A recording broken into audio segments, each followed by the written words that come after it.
우리 올해 2019년 우리 표가 뭡니까? 믿음의 한계를 넘어서라. 다시 한번 해볼까요? 시작. 믿음의 한계를 넘어서라. 여러분 혹시 한계에 봉착하셨습니까? 그러니까 각각 우리 한계가 있거든요. 한계가 있어요. 모든 것엔 한계, 리밋이 있다고요. 학생이 공부 잘하려면 한계를 느껴요. 한계. 그 한계에서 못하겠어. 그럼 못하는, 공부 평생 못하는 거예요. 그냥 안 하는 거예요. 언어도 마찬가지더라고요. 나 안 들려. 안 들려. 나 안 들을 거야. 그러면 안 들려요. 그냥 평생 안 들려. 그래서 10년, 20년, 30년 살아도요, 영어 안 들려요. 이렇게 말하는 사람 영어를 또 잘하느냐? 아니에요.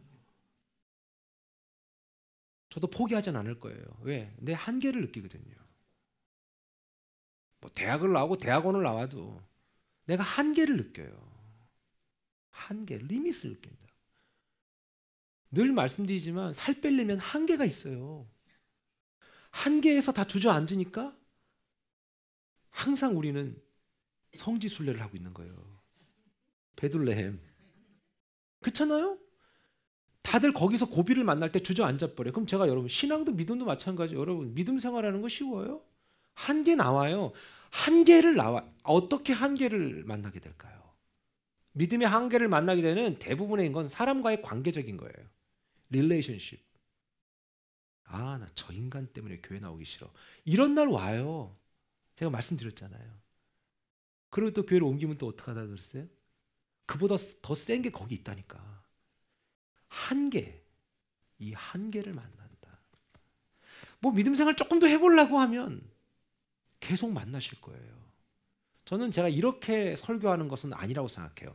뭐 사랑하는 여러분, 여러분들에게 한계를 만날 수 없도록 하나님 여러분의 길을 평탄하게 해주실 줄 믿습니다. 그럼 아멘 하고 싶죠? 그런 거 안 와요. 그런 건 아예 생각하지 마세요. 나를 힘들게 만들고 우리 가정을 힘들게 만들고 늘 때마다 시마다 고비를 만나는 일이 우리의 삶의 저변에 깔려 있어요. 그렇죠? 이뻐지려면요 어떻게 해야 돼요? 가꿔야 돼요. 예? 제가 누가 예전에 주름살 이게 좀 안 생긴다고 눈가하고 제가 항상 주름이 있거든요. 그렇다고 이만하고 비싼 거라고 주더라고요. 참나, 비싸면 뭐해? 이틀 딱 바르고 안 바르더라고. 그래서 내가 그때 생각했어요. 이뻐지는 것도 이게 아무나 되는 거 아니구나. 아무나 되는 건 아니구나. 관리가 필요한데 이게 한계예요. 항상. 안 되는 사람, 못하는 사람, 못 되는 사람은 항상 그 한계가 왔을 때 주저앉아 버려요. 여러분들에게 오늘날의 한계는 뭡니까? 뭔가 좀 열심히 하려고 할 때 여러분들을 뒤흔드는 게 뭡니까? 그 한계, 그거 꼭 옵니다. 우리 한번 양심선언을 한번 해볼까요? 나한테 좀 한계가 왔다는 사람 한번 살짝 손 들어보세요. 예, 한계가 왔다. 좋습니다. 좋습니다. 그럼 어떻게 할까요? 주저앉아 버릴까요? 안 되잖아요. 억울하잖아요. 각자 다 오실 거예요. 이제 다 한계가 올 거라고. 아무리 열정을 가져도 한 방에 가요. 한 방에. 사람이 한 방에 가더라고. 사람 하나 잘 키워놓은 거 되게 힘들죠. 성도도요, 잘 키워놓는 거 되게 힘들어요. 그런데 실족하는 건 한 방이에요. 전 그럴 때마다 되게 화딱지가 나. 아니 그렇게 시간을 들이고 공을 들이고 해서 사람을 키워놓으면 어때요? 뭔가 할 쯤 되면 어떻게 됩니까? 주저앉아 버려요. 주저앉아 버려요. 전 몰랐는데요. 비행기 조종사 한 사람을 키우는데 들어가는 돈이 얼마인 줄 아세요? 20억이에요. 200만 불. 비행기 파일럿.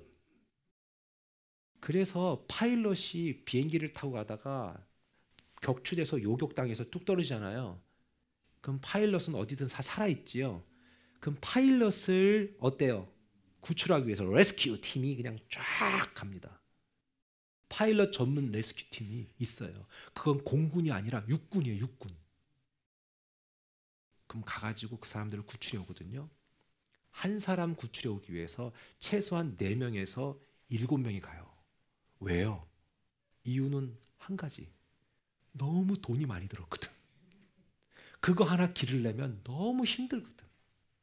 사랑하는 여러분, 저는 여러분들이 영적인 파일럿이라고 생각합니다. 왜요?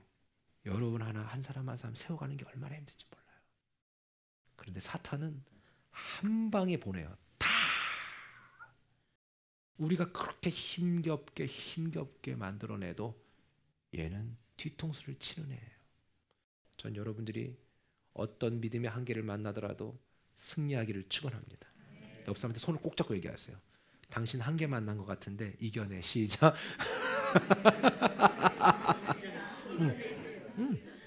그거밖에 없어요. 여러분, 우리에게 매우 중요한 게 뭘까요? 영혼이죠. 그래서 soul이라고 얘기하더라고요. 그래서 우리 가까운 사람을 뭐라고 얘기해요? soulmate라고 얘기합니다. 사람에게 제일 중요한 건 영혼이에요. soul이에요. 나의 영혼은 하나님과 나와의 관계를 확인시켜줘요. 몸뚱아리로 확인시켜주는 게 아니라 soul, 영혼이. 이 땅에 살면서 하나님과 끊임없이 교제하는 게 가능하도록 하는 게 우리 soul이에요. 그래서 동물은 soul이 없습니다. 성경은 정확히 얘기해줘요. 하나님은 우리에게 동물을 선물로 주신 거예요. 우리의 외로움을 달래주기 위해서. 동물은 참 소중한 것 같아요. 자, 그런데 나를 하나님의 은혜로 붙들어주고 이끌어주고 인도해주는 통로가 되는 게 우리의 소울이란 말이에요. 그래서 다윗이 시편 62편 1절에 이렇게 고백했어요. 다윗이 시작. 나의 영혼이 잠잠히 하나님만 바라며 나의 구원이 그에게서 나오는도다. 오직 그만이 나의 반석이시요 나의 구원이시요 내가 크게 흔들리지 아니하리로다. 여러분 이 찬양 아세요? 나의 영혼이 다 같이 잠잠히 하나님만 바라며 나의 구원이 그에게서 나는 도다. 나의 영혼아 잠잠히 나의 영혼아 잠잠히 하나님만 바라라. 나의 소망이 저에게서 나는 도다. 오직 주만이 나의 반석 나의 구원이시니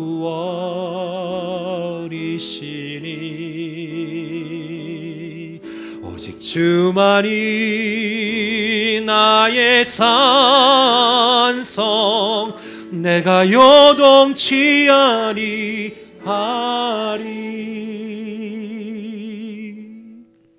이 찬양을 처음에 송정미 사모가 불렀는데요. 송정미 사모님 개인적으로 알아요. 근데 손 진짜 거칠어요. 아니 막 사람을 때린다는 게 아니라 손바닥이 거칠어. 난 그게 첫인상이었어. 첫 번째 제가 26년 전에 만나서 악수를 딱 하는데 예수전도단에서 손이 남자야. 근데 이 찬양을 딱 부르는데 내 마음이 녹아버렸어요. 나의 영혼이 잠잠히. 여러분 다윗이 이렇게 고백한 거예요. 나의 영혼이 잠잠히 하나님만 바라며. 다윗이 이 고백할 때 마음이 잠잠한 상태가 아니었어요. 막 열받고 분하고 어찌 할지 몰라하고. 그런데 이렇게 그러니까 여러분 제가 가르쳐 드릴게요. 여러분 마음에 안정이 없는 사람들 있죠. 그럼 시편을 자꾸 읽으시는데 크게 하세요. 뭐 나의 영혼이 잠잠히 하나님만 바라며 이렇게 하지 마세요. 나의 영혼이 잠잠히 하나님만 바라며 나의 구원이 그에게서 나온도다. 아멘. 시편을 막 선언하세요. 오직 주만이 나의 반석이십니다. 내가 요동하지 않습니다. 내가 흔들리지 않습니다. 하나님, 이처럼 중요한 영혼은 놀랍게도 우리의 생각의 지배를 받는다는 거예요. 이 소울이 중요하다고 얘기했는데 이 소울이 생각의 지배를 받는다는 거죠. 제가 여러분들께 묻고 싶어요. 한번 속으로 대답해 보세요. 소울이 먼저예요? 마인드가 먼저예요? 제가 볼 때 답이 없는 것 같아. 우리의 영혼이 안 좋기 때문에 생각이 안 좋은 건가요? 아니면 생각이 안 좋기 때문에 우리의 영혼이 안 좋은 건가요? 중요한 거는 우리가 표면적으로 이해할 때 참 이해할 수 없지만 우리의 영혼, 소울은 너무나 자주 우리의 감정에 의해서 지배받을 때가 많죠. 그래서 아까도 말씀드렸습니다. 하나님만 사랑합니다. 주님만 높여드립니다. 난 너무 우리 교회 너무 좋아. 이랬을지라도 감정 하나 탁 건드리면 어떻게 됩니까? 그날로 무너져 버립니다. 그래서 저는 어떤 생각을 하냐면 도대체 소울이 먼저냐 우리의 감정이 먼저냐 이모셔널이 먼저냐. 대체로 보면 이것이 서로 관계성은 있지만 처음에 터치하는 것은 감정인 것 같아요. 여러분 우리 소울이 우리를 계속 생각하고 있어요? 아니죠. 감정은 그렇지 않아요. 길 가다가 누가 우리의 감정을 탁 건드리면 우리의 영혼이 초토화되는 걸 볼 수 있습니다. 제가 한번 물어볼게요. 여러분이 이 시간에 찬양 잘했어요. 나의 영혼이 잠잠히 오직 주만이 나의 반석이십니다라고 막 하나님 앞에 영광 돌리고 나도 그렇습니다. 나도 그렇게 되길 원합니다. 그다음 오늘 설교 말씀 잘 듣고 이제 은혜 탁 받고 전문 딱 나가는데 누가 한마디 딱 던지는 거예요. 어머 머리 어디서 했어? 어디야? 나 거기 다음부터 가지 말아야겠다. 나는 예를 들어서 오늘 옷이 왜 그래? 그러면 우리의 감정이 확 상하는 거예요. 영혼이 상하는 게 아니라고. 감정이 팍 상한다고. 감정이 상하면 어때요? 오늘 받은 은혜 다 까먹는 거라. 와. 생각에 한번 사로잡히면 누구나 빠져나오기 쉽지 않아요. 생각이 그렇게 중요해요.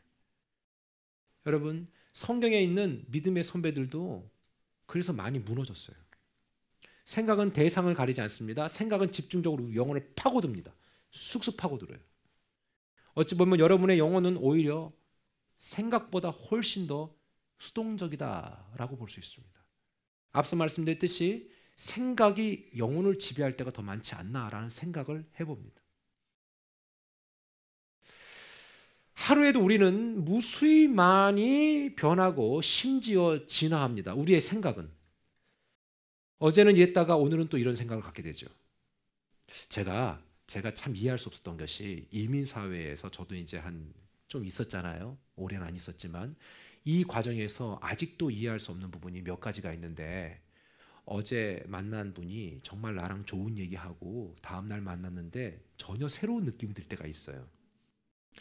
그래서 제가 정신을 바짝 차리고 있는 이유 중에 하나가 뭐냐면 사람이 나쁜 게 아니라 이 환경이 우리를 자꾸 혼란스럽게 만든가 보다 이런 생각도 해봐요. 우리 이런 얘기 하잖아요. 정신줄 놓지 말아라. 정신에 무슨 라인이 있겠어요. 무슨 줄이 있겠냐고. 하지만 기억하십시오. 생각은 항상 어딘가를 향해서 계속 흘러갑니다. 이게 흘러가는 것을 여러분이 보지 못하면 우리는 영혼, 소울도 문제가 생기는 것입니다. 심지어 우리의 몸은 무엇에 움직입니까? 우리의 몸뚱아리. 생각 아닌가요? 생각이 가지 않는데 우리 몸이 안 가요. 생각이 없으면 그것을 할 때 기쁨이 없어요. 그러나 생각이 있으면 그것을 할 때 기쁨이 생기고 그것을 내 몸이 그대로 똑같이 반응하게 돼 있단 말이에요. 생각이 그렇게 중요하다는 사실입니다. 반대로요, 우리는 이런 생각을 해야 됩니다. 성령님도 우리의 생각을 무척 잘 활용하시는데 또한 반대로 사탄도 우리의 생각을 너무 잘 활용합니다. 그렇기 때문에 여러분 뭐냐면 예전에 예수님이 딱 이제 12제자들과 함께 있었잖아요. 그때의 예수님 팔 생각을 사탄이 누구한테 심어줘요? 유다한테 심어줬어요. 야, 생각을 심어줬다? 여러분 지금 어떤 마음으로 지금 설교 듣고 계십니까? 지금 여러분은 어떤 생각을 갖고 계십니까? 그 생각이 여러분의 영혼까지 파고들 수 있다는 것이죠. 성령님도 그 생각을 통해서 역사하시지만 사탄도 그 생각을 자주 애용합니다. 우리의 생각을 자주 애용하는 커스터머는 사탄입니다. 여러분, 생각이라는 고지는 그래서 성령님과 사탄이 끊임없이 쟁탈전을 벌이는 곳이 아닌가. 옆 사람한테 손을 꼭 잡고 얘기해 볼까요? 생각을 지키세요. 시작. 생각을 지키세요. 생각 지키지 못한 사람은 표정이 달라요. 생각 지키지 못한 사람은 표정이 달라요. 우리 그래서 2주 전에 얘기했잖아요. 가인이 아벨을 쳐 죽이려고 그럴 때 자기가 예배를 하나님 앞에 온전히 못 드려서 열받은 거지. 아벨이 뭘 잘못했냐고요. 그러니까 아벨을 쳐 죽일 생각을 했잖아요. 식구를 돌로 쳐 죽일 생각을 했다니까요.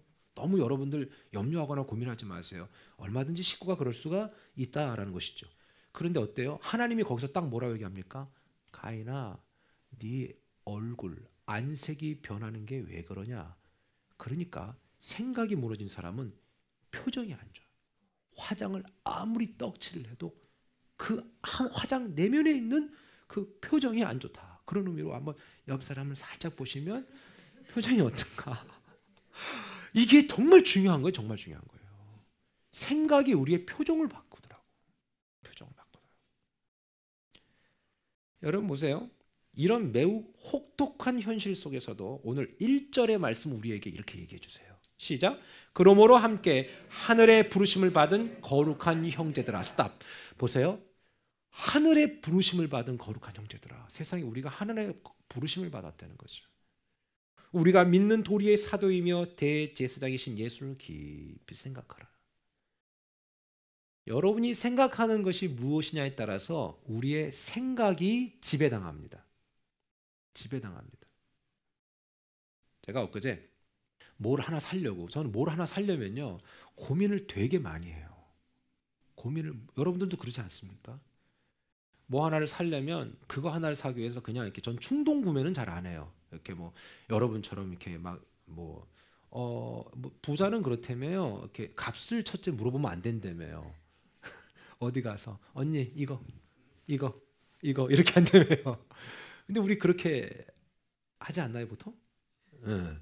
근데 이제 저는 고민을 되게 많이 해요. 그래서 사이트에서 가격 조사를 다 하고 그 다음에 이것이 다른 것과 물건과 비교할 때 정말 괜찮은가 조사를 많이 한다. 아하, 그때 제가 알았어요. 이게 내 성격이구나. 이건 누가 시켜서도 아니고 단순히 내가 물건을 좀 더 싸게 사고 싶어서가 아니라 내 성격이구나. 설교도 정말 징그러워. 그래서 성격대로 하는 거예요. 할렐루야, 자 할렐루야 축복 받았습니다. 자 집에 가세요. 이게 이러면 얼마나 좋아? 그러면 안 될 것 같으니까 이렇게 디테일하게 얘기하는 이 징그러운 성격. 저는 그래요. 하나님은 우리 각자를 쓰임새에 맞게 지었다고 믿습니다. 그렇기 때문에 제가 해야 될 역할이 또 있다는 얘기죠. 하나님의 부르심을 입어 거룩하게 된 백성들. 오늘 말씀에 거룩한 형제라는 표현은 어찌 보면 우리의 삶과는 너무 동떨어진 내용 같기도 하지요. 왜냐하면 우리는 여전히 갈등하고 여전히 부족하잖아요. 여전히 그 인간이 밉고 여전히 그 문제 가운데 묶여서 헤어나오지 못하고. 근데 하나님이 우리를 거룩함을 입은 백성이라고 얘기해 준다는 게 앞뒤가 안 맞잖아요. 하루도 영적인 안정감이 없는 우리의 삶인데 하나님이 우리에게 내가 너를 그렇게 불렀다라고 얘기한다는 거. 여러분, 우린 때로는요 나를 안 바꾸고 자꾸 주변을 바꾸려고 그래요. 그러기 때문에 변화가 없는 거예요. 제 설교에 자주 등장하는 그 약간 못돼 먹은 사람. 전 그래요. 난 과연 그만 못된가? 그렇게 생각하지 않아요. 그 못된 걸 보면서 이 못된 내가 못되게 반응한 것도 있어요. 너무 싫었거든요. 너무 꼴보기 싫었거든요. 저는 성품이 좀 그런 것 같아요. 못된 짓 하는 사람은요 아주 더 미워. 아주 그냥 미워. 많이 미워. 그냥 비 오는 날 먼지가 나도록 맞이고 세대 더 맞았으면 좋겠어. 근데 여러분 그게 나쁜 건 아니잖아요. 그런데 그렇게 하면 안 되잖아요. 내가 내가 만약에 그에게 더 친절한다. 물론 속으로 뭐 네가 나를 병신같이 본다고 해도 난 상관없다. 내가 그리스도의 사랑으로 한다면 또 다른 반응을 보이진 않았을까? 나는 문제를 내게서 찾아보면 어떨까? 여러분 누군가를 받아들일 수 없고 여러분이 뭔가 분하고 너무나도 감당이 안 되는 상황을 만났을 때 여러분 잊지 마세요. 수영을 정말 못하는 사람이 있는데 수영장을 바꾼다고 수영 잘해요? 안 돼요. 일을 너무 하기 싫어. 그런 사람이 직장을 바꾸면 일을 잘할 것 같아요? 아니죠. 건강에 대해서 중요성을 모르는 사람이 비싼 약 많이 먹는다고 되겠어요? 오래전에 어떤 분 성도님이 건강 보조식품이라고 저를 이렇게 막 많이 주셨어요. 저 약을 잘 안 챙겨 먹는 사람 중에 하나인데 요즘엔 좀 챙겨 먹어요. 왜냐하면 안 되겠더라고요. 예. 근데 막 건강 보조식품 보통 몇 개씩 먹어요? 네? 한두 알이 아니에요. 한 번에 한 8, 9알을 먹는데 이거 먹다가 배부르겠어요. 근데 보세요. 건강에 대한 개념을, 건강에 대한 소중함을 모르는 사람한테 좋은 약 줘봐야 그 값어치를 몰라요. 사랑이 뭔가, 진정한 사랑이 뭔가, 이걸 모르는 사람한테 상대를 바꾼다고 사랑이 갈 것 같으세요? 또 바꾸면 또 바꿔야 돼. 또 바꿔야 돼. 계속 바꿔야 돼. 주님이 오시는 그날까지 바꿔야 돼. 이게 안 된다는 거예요. 모든 문제의 근원은 내 자신일 때가 많다. 내 자신. 사랑하는 여러분, 나를 바꿔야지 상대를 바꾸려고 하지 마세요. 제가요, 이 설교를 준비하면 저는 저한테 참 많이 설교를 해요. 저도 그 옳지 못한 모습, 바르지 못한 모습을 이렇게 가만히 참고 기다려주는 사람이 아니에요. 제가 저를 알아요. 그리고 저는 지저분한 사람 아주 싫어요. 정말 그래요. 근데 지적받으면 좋아요, 나빠요? 여러분 남편이 이렇게 청소 좀 자주 해, 그럼 좋아요, 나빠요? 그런데 여러분 지적받으면 좋아요, 남편한테? 너무 많이 들어서 무감각해졌어요? 기분 나빠요. 너는 애가 왜 그 모양이니? 당신은 왜 그래? 그 모양이 항상. 그럼 어때요? 아, 싫어요. 듣기 싫어. 근데 저는 주로 지적하는 편이었어요. 지금은 10가지 지적을 했다면 지금 한 8개는 줄인 것 같아요. 많이 좋아졌어요. 하지만 내 안에 기질은 남아있어요. 우리가 이 모든 상황을 만날 때 나를 먼저 바꿔야 된다는 느낌이 강하게 들지만 이게 쉽지 않아요. 근데 여러분, 나를 바꿔야 변화가 일어날 줄 믿습니다. 성도의 부르심, 그리고 그 성도를 거룩하다 부르심은 결코 저와 여러분이 완벽해서 하나님이 우리를 부르신 것이 아닙니다. 그래서 누구도 우리의 자랑, 우리의 공로, 우리의 업적을 말할 수가 없는 것입니다. 왜요? 우리의 그 엄청난 능력, 우리가 뭔가 애쓰고 힘써왔던 그 시간들 또한 누구의 말 한마디면 그냥 한 방에 무너질 수 있는 매우 나약한 것에 불과하기 때문입니다. 오늘 히브리서 3장 1절에 다시 한번 보면 이런 말씀이 있어요. 그러므로 함께 하늘의 부르심을 받은 거룩한 형제들아, 우리가, 여기서부터 시작, 믿는 도리의 사도이며 대제사장이신 예수를 깊이 생각하라. 사람이 의지의 대상이 되고 그 사람으로 인해 위로를 받았다면 이제는 더 이상 그 사람이 여러분의 의지가 되면 안 되고 예수 그리스도가 우리의 기준이 되어야 된다라는 것입니다. 순간순간 예수님을 생각하는 것이, 그것을 잊게 된다면 결국 우리는 이렇게 말씀 듣고 내 기준대로 결국 내 생각하고 그냥 그렇게 행동하다가 그냥 가는 겁니다. 여러분, 아는 거 중요하지 않아요? 얼마나 많이 아는 게 뭐가 중요해요? 실전이 중요한 거예요. 예수 그리스도께서 내 믿음을 유지하게 하고 내 믿음을 간직하게 하는 기준이 된다면 그것이 진짜지. 그냥 내버려두면 그냥 내 방식대로 생활하는 거예요. 여러분 생각해 보세요. 내가 오랫동안 하나님을 믿었고, 알았고, 내가 하나님에 대해서 익숙하다는 게 뭐가 중요해요? 내가 과연 하나님과 함께 매일매일 어떻게 살아가는가가 중요하지. 이게 중요한 거 아니겠습니까? 내 방식을 포기하고 하나님의 방식을 선택하는 것이 중요합니다. 우리 한번 따라해 볼까요? 내 방식 포기하고 하나님의 방식을 선택합시다.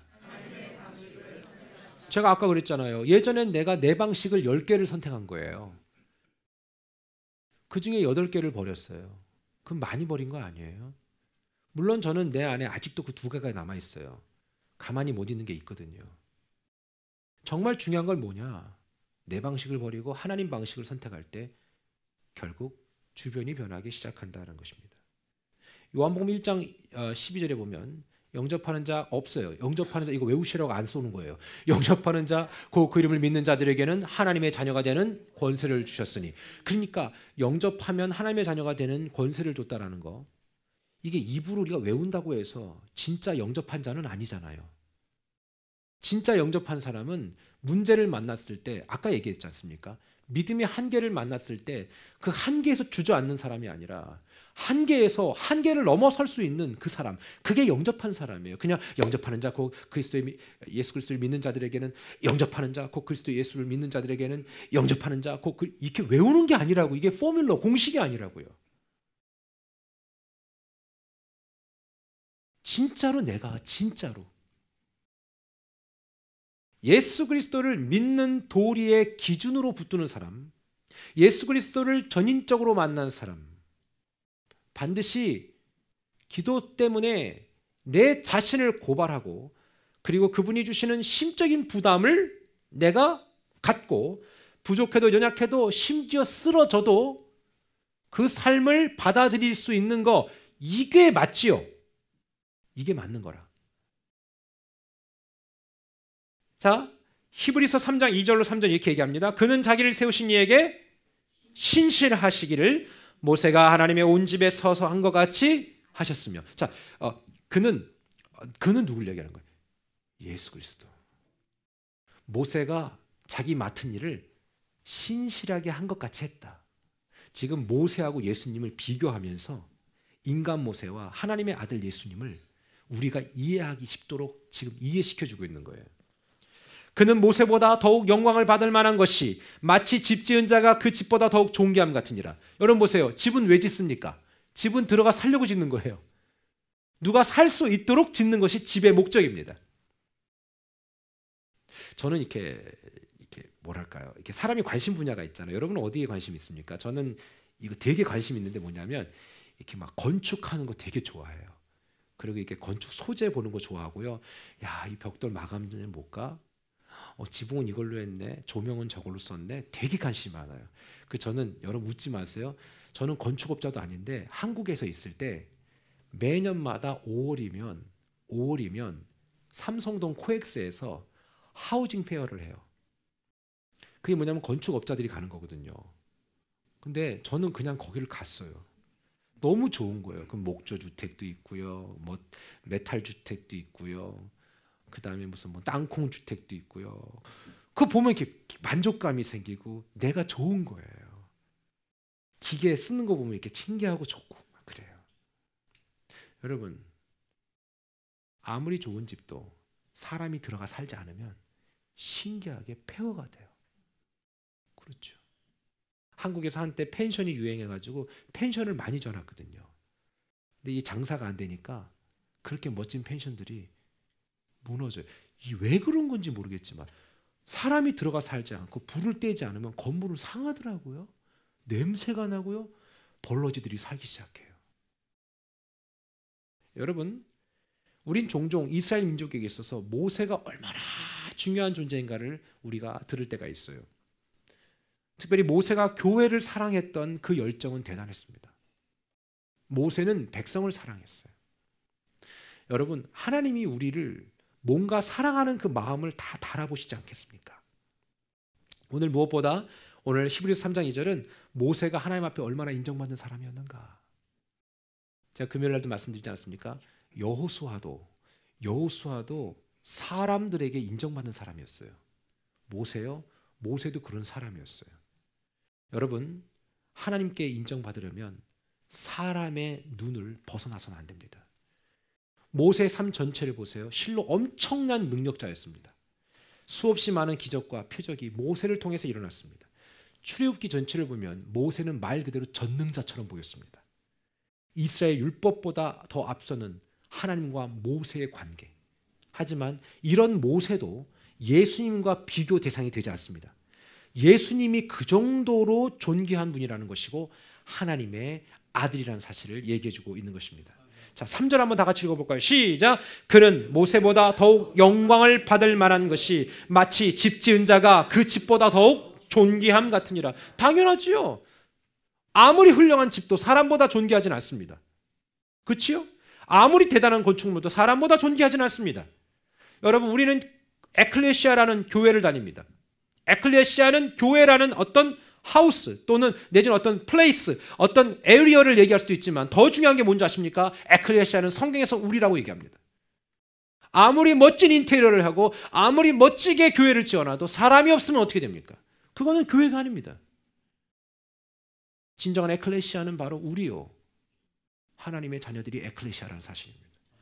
여러분, 모세는 분명 탁월한 사람이었습니다. 대단한 사람이었습니다. 여러분, 우리가 모세에 대해서 너무 쉽게 생각하는 것 같은데요. 모세 대단한 분이에요. 이집트의 왕자로 자랐다 그랬잖아요. 이집트는 당시 최강 초대 지금 뭐 미국이 그래도 최고지요. 하지만 그 당시 이집트는 미국이라는 나라는 있지도 않았고 영국이라는 나라도 눈에 띄지 않을 때 이집트는 세계 최강이었습니다. 거기에 왕자로 자랐습니다. 자세한 백그라운드는 제가 또 나중에 설명을 하겠지만 중요한 건 이 엄청난 이 모세, 어릴 때부터 정치, 경제, 문화, 그 다음에 수사학, 말하는 거, 말 잘하는 거. 모세가 말이 어눌한 사람이라는 생각은 하지 마십시오. 모세가 하나님 앞에 난 말을 잘 못한다, 말더듬이다라고 해서 우리 많은 사람들이 모세를 말더듬이로 알지만 모세 말더듬이가 아닙니다. 모세 말 잘합니다. 그 이유도 나중에 설명하겠습니다. 모세는 또 모두 잘하는 줄 아세요? 싸움도 잘했습니다. 아시잖아요. 자기 아내하고 처제들 첫 대면할 때 우물가에서, 그때는 아내가 아니었잖아요. 그렇죠? 그 미디안 깡패들하고 만나잖아요. 우물가에서 그냥 17대 1로 싸웠을 거야 아마. 진짜 그냥 한 방에 다다다닥 보내잖아요. 여러분, 모세는 살인 병기예요. 그러니까 이집트에서도 이집트의 관리를 한 방에 때려서 죽이고 어떻게 했어요? 어떻게 했어요? 도망가기 전에 어떻게 했어요? 묻어버렸잖아요. 모세 무서워요. 그러니까 똑똑한 데다가 거기다가 한 방에 죽이고, 물론 이제 그 나라는 조금 더 땅을 파괴시켰겠죠. 모래니까. Anyway, 모세 무서워요. 남자 나이 40이면 제일 무서울 때예요. 불혹이라 그래요. 유혹이 없다. 이게 뭔지 아세요? 아무도 못 건드린다 이거예요. 50대면 지천명이라며. 하늘의 뜻을 한대. 내가 볼 때 요즘 50대는 하늘의 뜻은 모르는 것 같아요. 엄청나요. 모세, 그냥 이거 웬만한 사람으로 그냥 우리가 이해하면 안 돼요. 너무 성경에서 모세 그러니까. 썰렁한 농담 한번 할게요. 저희 막내딸은 모세가 새인 줄 알았어요. 진짜로. 모세 그런 사람 아니에요. 모세 대단합니다.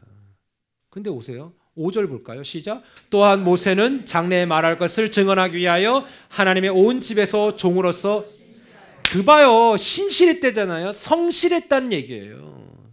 이 말은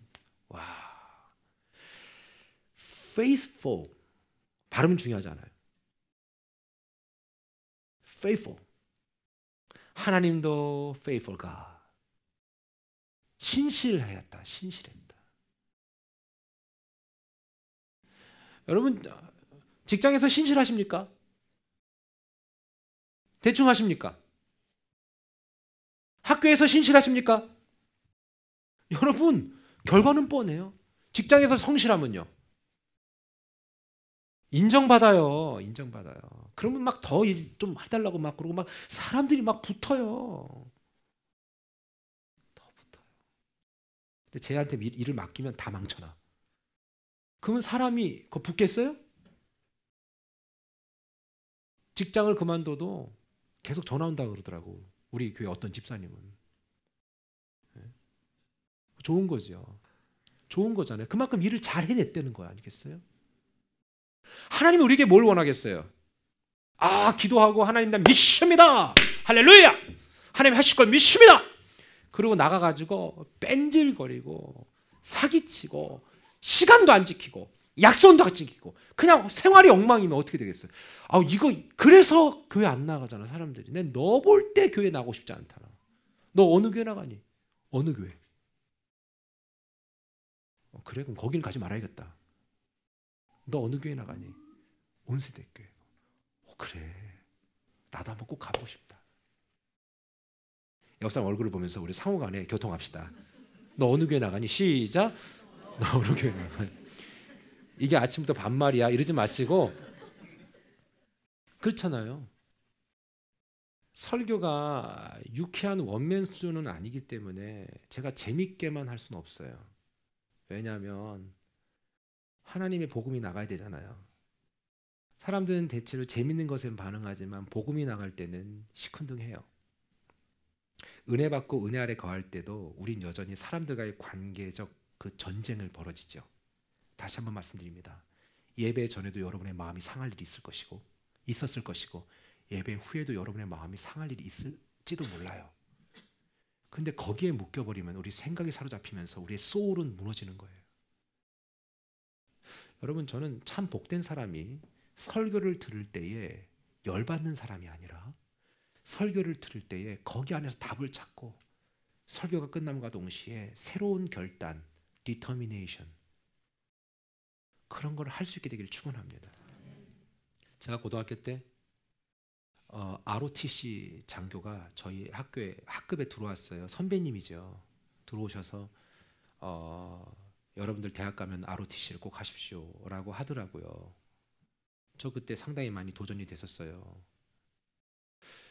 그러면 어떻게 졸업한 선배님들이 와갖고 저는 어느 직업입니다. 라고 해서 이렇게 선배님들이 좋은 잡을 갖고 있는 분들이 오셔서 이렇게 자기의 어떤 그 준비되었던 부분들과 지금 하고 있는 일을 얘기했거든요. 많이 도전이 됐어요. 전 여러분들 이 시간 좀 도전을 드리고 싶어요. 여러분 모세가 어떤 사람이었습니까? 처음에 불같은 사람입니다. 대단하지만 불같은 사람. 못 참습니다. 그냥 내 저거 죽이겠다 그러면 죽일 수 있는 사람입니다. 그래서 그 밤에 이집트의 관리를 그냥 한 방에 보내버리고 땅을 파고 묻어버린 겁니다. 그리고 아무도 못 받겠지라고 했으나 안타깝게도 이집트에 CCTV가 많았습니다. 인간 CCTV. 여러분 맨손으로 애굽의 관리를 때려 눕힐 정도의 혈기라면 무서운 사람입니다. 그분이 엄청 혈기가 많았잖아요. 그러니까 그 노인네가 말씀드렸듯이 40일을 굶은 노인네가 십계명 두 돌판을 받고 내려올 때에 시내산에서 사람들이 우상하게 절하는 걸 보고 열이 받아서 그건 열받을 만하잖아요. 그걸 누가 주관했어요? 지 형 아론이 그 일을 했어요. 너무 화딱지가 나니까 40일을 굶었는데 이 어르신이 그냥 이 돌판을 냅다 집어 던지는 혈기. 모세 무서워요. 근데 그 옆에서 딱 붙어서 수종 들었던 여호수아, 난 이분이 더 대단한 것 같아. 그 혈기를 다 받아준 거 아니에요. 여러분 성경을 보면요 상당히 디테일합니다. 그러니까 여호수아가 모세의 후계자가 될 수 있었던 거예요. 여러분 같으면 받아줬을 것 같아요. 저 정말 저 노인네 망령이야. 정말 나 안 해. 이러지 않았겠어요? 직장에서 열받을 일 없어요? 없으세요? 교회에서 없어요? 충분히. 집에서는 없어요? 다 있지요. 여호수아 되고 싶으세요? 그러면 그거 감수하셔야죠. 열받으면 열받는다고 내가 다 승질을 내고 내가 다 내 성격 다 드러내면 아무것도 할 수 없다. 모세도 그 정도의 리더십이었다. 미래의 가치는 지금 하고 있는 내 행동과 집중력 그리고 열매를 보면 거의 결론이 납니다. 여러분, 내가 지금 하고 있는 행동 양식은 곧 내 미래를 나타내주고 있는 것입니다. 누구나 리더 되기 원하고 누구나 잘 되기 원하고 누구나 더 좋은 직장 갖기를 원합니다. 저는 여러분들 우리 다음 세대들이 정말 좋은 직업을 갖기 원해요. 여러분, FBI에서만 몇 개 잡이 있는 줄 아세요? 3,000개가 있어요. FBI 안에서 직업만 3,000개. 아들 둘 다 하버드를 보는 한국인 어머니가 몇 년 전에 우리 온 세대 CD를 딱 들고 자기가 그 멀리서 아침에 1시간 반 차를 타고 왔어요. CD 달라고. 그러면서 자기를 소개하는데 근데 서치를 해봐야 되잖아요. 아들을 둘을 하버드에 보내서 야, 걔네 머리가 좋은 게 아니라 엄마가 지독한 거예요. 지독한 거예요. 그 당시. 그리고 자기가 잡 컨설턴트인데 쫙 조사를 하는데 왜냐하면 우리끼리 비교하니까 더 많은 가치를 보세요. 우리 팀장들도 마찬가지예요. 이 세상엔 다양한 직업이 있어요. 여러분, 예수 그리스도만이 하나님의 집을 맡은 아들이십니다. 우리 6절 한번 다 같이 읽어볼게요. 시작. 그리스도는 하나님의 집을 맡은 아들로서 그와 같이 하셨으니 우리가 소망의 확신과 자랑을 끝까지 굳게 잡고 있으면 우리는 그의 집이라. 그러니까 우리가 그의 집을 얻기 위해서 우리가 해야 될 게 뭐라고요? 끝까지 굳게 잡으라는 거예요. 잡다 놓고 하는 게 아니라 세상은 지금 우리가 가진 소망, 확신 그리고 진정한 천국 백성으로서 자랑을 끝까지 갖지 못하도록 지속적으로 우리를 공격합니다. 말씀을 정리하겠습니다. 오늘 말씀은 매우 분명히 우리에게 선포하고 있는 거예요. 소망과 확신과 복음 안에서의 자랑을 끝까지 잡아라. 끝까지 붙들어라 이겁니다. 이랬다 저랬다 하지 말아라. 끝까지 붙들면 반드시 하나님께서는 놀라운 일을 행하실 것이라는 사실이죠. 어떤 일이라도 포기하지 않고 끝까지 붙드십시오. 어떤 어려운 현실이 닥쳐와도 말씀을 내 삶의 기준으로 삼으십시오. 그리고 여러분의 감정을 믿지 마세요. 다 같이 내 감정을 너무 신뢰하지 않겠습니다.